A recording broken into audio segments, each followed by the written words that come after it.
We are angry not because we were attacked, but because we were attacked by a book obscene in the extreme sense of the word. Because our workers with whom we have lived and worked for years are pictured as the lowest type of human life, when we know that is not true. Is that the point? Was that the point of the Grapes of Wrath? To say, look at these working class people. They are vile, despicable people.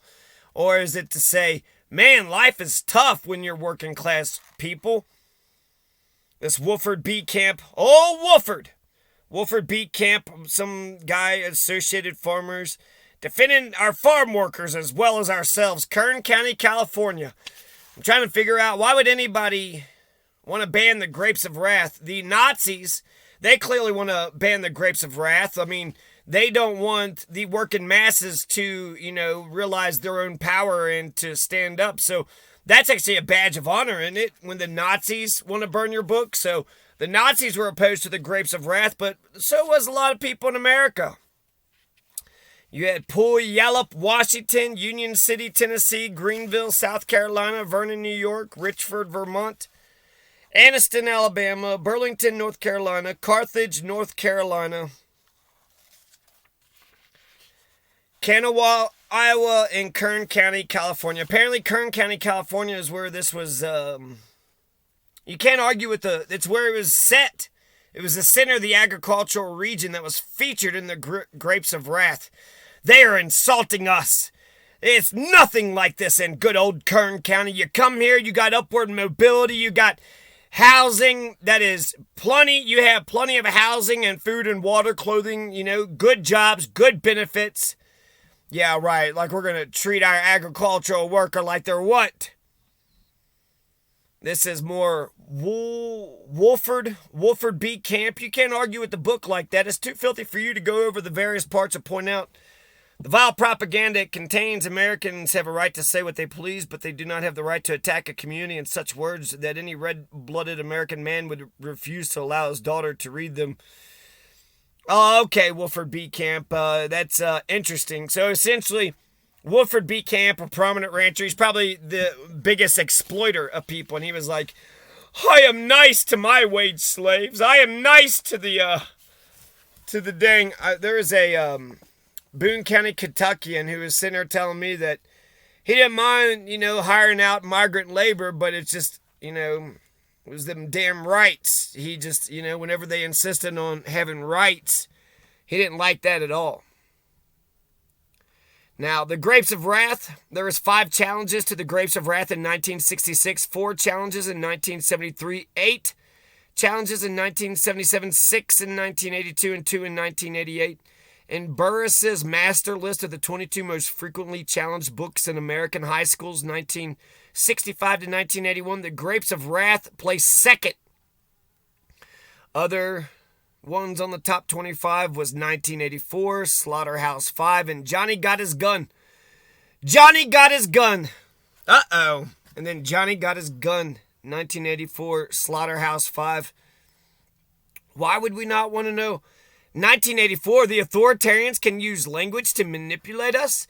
1984, what? Even in democratic societies, we could be just as authoritarian as communist societies.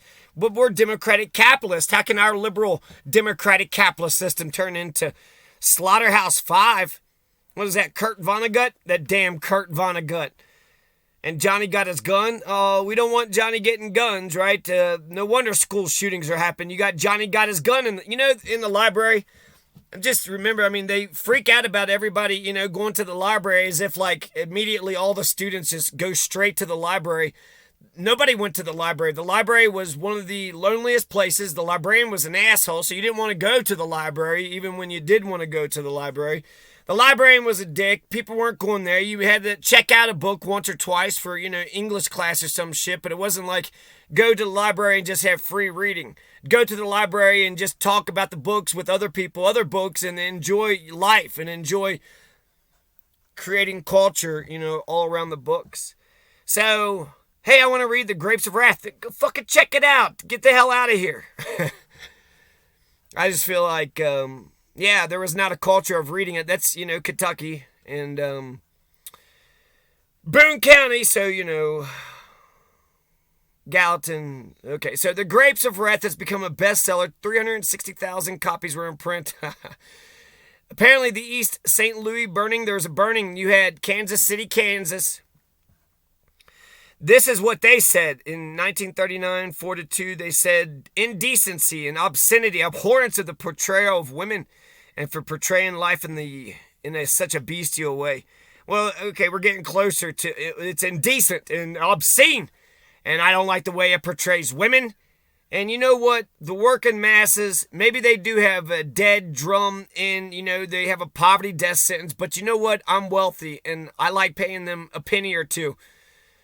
There was, the wages, they were getting 5 cents per basket, and they cut to 2.5 cents per peach basket. What do you get for a peach basket now? Like $10, $20 fucking dollars? And they were wanting 2.5 cents. Like, we'll give you 5 cents per basket. Oh, you don't like that? Then we're going to give you 2.5 cents. 2.5 cents. What the fuck is a half a cent?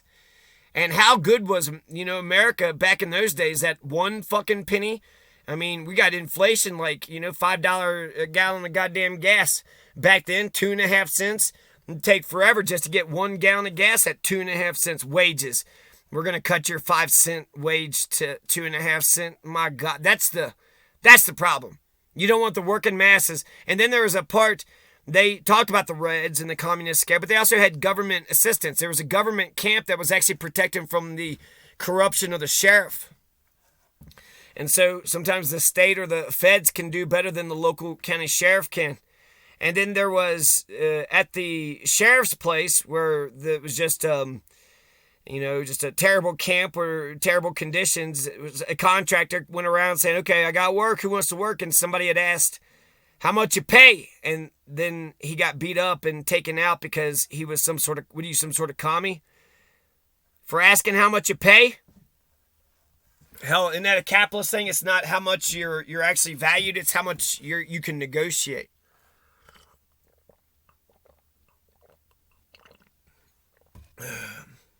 But if you're an exploiter and you're a wage slaver, or basically an oppressor, you want to just use people's labor and not pay them a damn dime. In that Donald Trump's way. Vulgar words, huh? Buffalo, New York. He's complaining of vulgar words. Kern County, California, the Board of Supervisors. They just banned it at East St. Louis. 5 of 9 library board members voted unanimously. 5 of 9 isn't unanimous. To have 3 copies of the book burned. They voted unanimous on all 3, maybe. I don't know it unanimous. 5 of the 9. I mean, that's a unanimous of the 5. If you just take 5 off to the side, unanimously of those 5. 60% of the time, it works every time. Within a week, by a 6-2 vote, the board rescinding its burning order response. The national commotion. They didn't just vote to ban it. These are library board members. What the hell are they thinking about? Well, we need books so we can educate, and these are novels. The printed word has value. They have value, and we want the moment that the printed word has value, then all of a sudden the library board. But wait, no. It's like they have no good philosophy for why do you have a library? What the point is having a library there? Well, looks like we got to burn this book. You can't just ban it? No. It must be burnt. Okay, you fucking Nazi fuck. So, there you go. You want to know who else could be Nazis? Well, you got Nazis in Kansas City. You got Nazis in Kern County, California. You got Nazis in Kanawha, Iowa, and Anniston, Alabama. You got Nazis in Burlington, North Carolina, and Carthage, North Carolina. Vernon, New York. Buncombe County, North Carolina. Richford, Vermont. You got Nazis. In Greenville, South Carolina. Union City, Tennessee. You got Nazis. Puyallup, Washington. You got Nazis. International. Turkey. So it wasn't just, the Nazis, but you also, Ireland had banned it. Turkey they did something. 11 publishers and 8 booksellers went on trial on charges of publishing and possessing or selling books in violation of an order of the Istanbul Martial Law Committee. What the fuck? What are you doing, Turkey? What the hell are you doing, Ireland? What are you doing, America? What are you doing, Nazi Germany? the film, The Grapes of Wrath, this is exactly what I was thinking. The film, they really took the teeth out of it. Why did they take the teeth out of it? Well, you had 20th Century Fox's board of directors. Many conservatives, including most of 20th Century Fox's board of directors, thought it was unsuitable for the screen. It was radical and subversive. The California Chamber of Commerce condemned the project, and the Agricultural Council of California, whose chairman, C.C. Teague, was also an official of the Associated Farmers of California. No fucking way. The same bastards in Kern County, conducted a campaign and ruled newspapers against the filming, despite a clause in Steinbeck's contract that the film would fairly and reasonably retain the main action and social intent. The final product, as Robert Mooresberger points out, softens John Steinbeck's harsh criticism, generalizes the oppressors, leaves out the dialogue about the Reds, deletes the novel's tragic ending, reverses the sequence of the benevolent government camp and the vicious Hooper Ranch, and ends with an upbeat note, leaving the impression that everything's going to be all right. It's going to be A-okay, all right. Nothing needs to be done. It spurred nobody to action. Steinbeck was awarded the Nobel Prize in Literature in 1962. So there you go. That's how they, really take the impact of a book away. Can you imagine? I mean, a film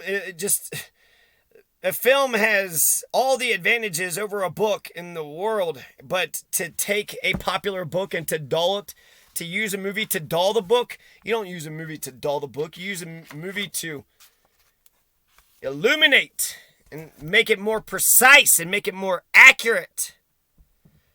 So why would they? I think that they don't want the working masses to realize that they could live a drubbing of a life and that they should do something more to change that fucking circumstances.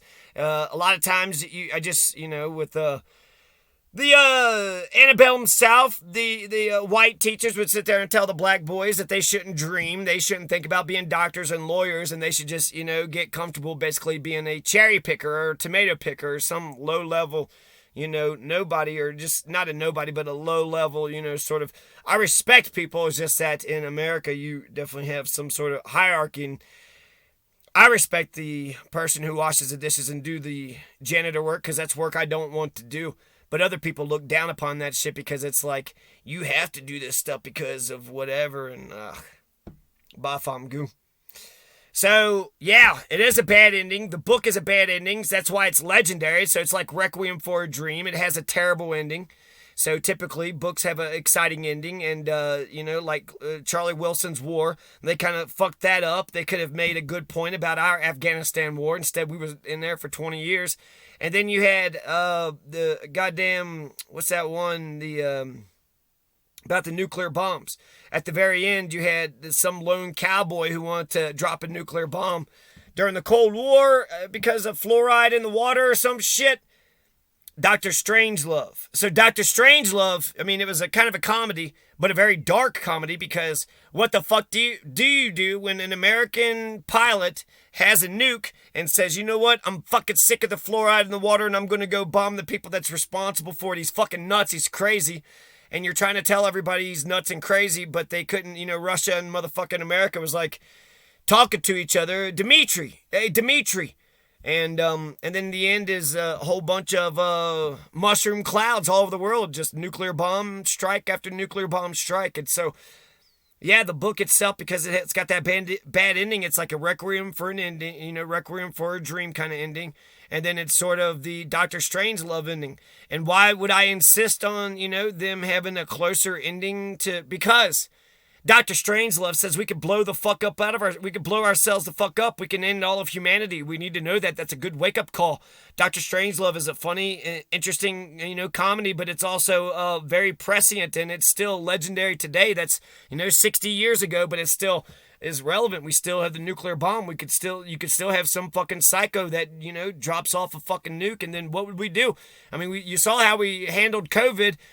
USA, we handled fucking COVID like champions, didn't we? My God, did we fucking handle COVID like champions. But if we, trip over our own goddamn feet when it comes to a little sniffle. What? You have a sniffle? Well,